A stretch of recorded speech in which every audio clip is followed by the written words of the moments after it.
everyone. Thanks for listening to Wake Up, Look Up, a podcast where we connect events happening in real time to the gospel of Jesus Christ. I'm Zach Wyrock, and in today's episode, we're talking about homeless camps. We're asking the question, what do we owe those in need?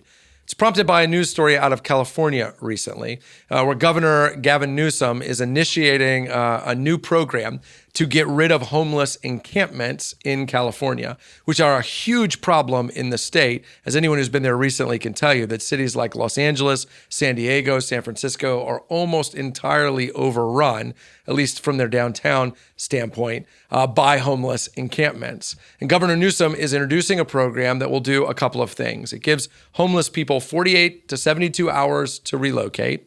It offers them shelter in some kind of official shelter instead of the encampment.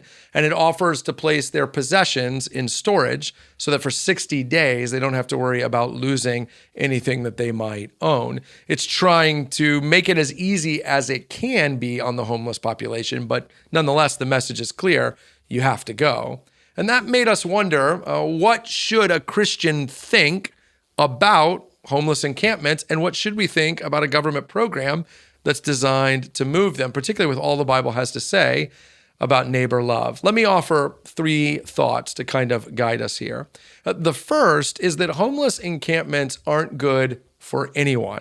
They increase the problem of homelessness, not decrease it. Encampments are when a group of homeless people decide to make something their home, usually a public space, such as a sidewalk or an overpass or a park, by erecting kind of tent cities. What happens in these tent cities, as you might imagine, is they become hotbeds for disease, for drug use, for violent crime, and they take the lives of other people and directly impact them with homelessness, so that we've gone from homelessness being a problem for the homeless person to now being a problem for whole neighborhoods and whole cities. They don't help. Simply put, they don't help. So I think Governor Newsom is right in seeking to eradicate homeless encampments. I think Christian politicians and leaders are right for saying it's not good for the city, it's not good for our neighbor for homeless encampments to be erected.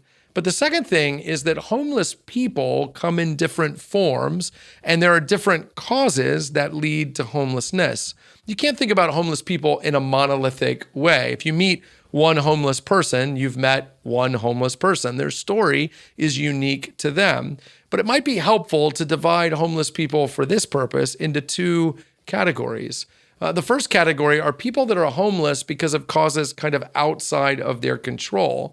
Abuse, the sins of other people, mental health, addiction. These things can ruin someone's life and begin in a small point that leads to eventually the progression towards homelessness. And there's the second group, which is homeless almost by choice, refusing to work, refusing to participate in society, and instead just choosing the life of homelessness.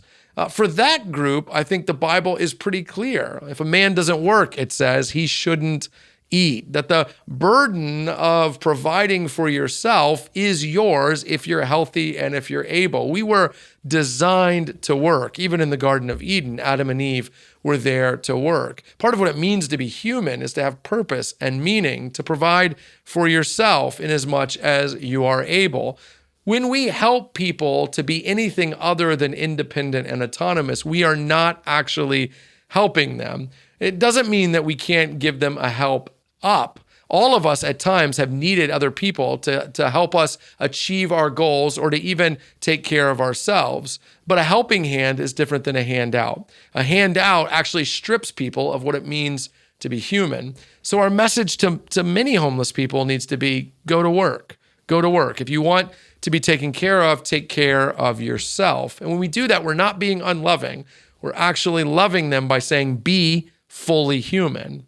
But for that second group, we have to realize that we must address the causes of homelessness, not just the problem of homelessness. Addiction, abuse, mental health, these are issues that Christians have to take seriously. And that actually leads me to my third point, which is that Christians have been taking this seriously For centuries, many of the nonprofits that deal with homelessness are either led by or were started by Christians, and that work has to continue. The government certainly can help. At times they're helpful, at times they're not. But really, almost regardless of what the government does, the church has a burden to love and care for our neighbors, to address the issues that are harming them, and to bring remedy. By the way, that's not just happening in volunteer capacity. Some of us should do the work of becoming a social worker, becoming EMS, police, firefighters, people who can actually get involved and help the homeless population by addressing the causes and the effects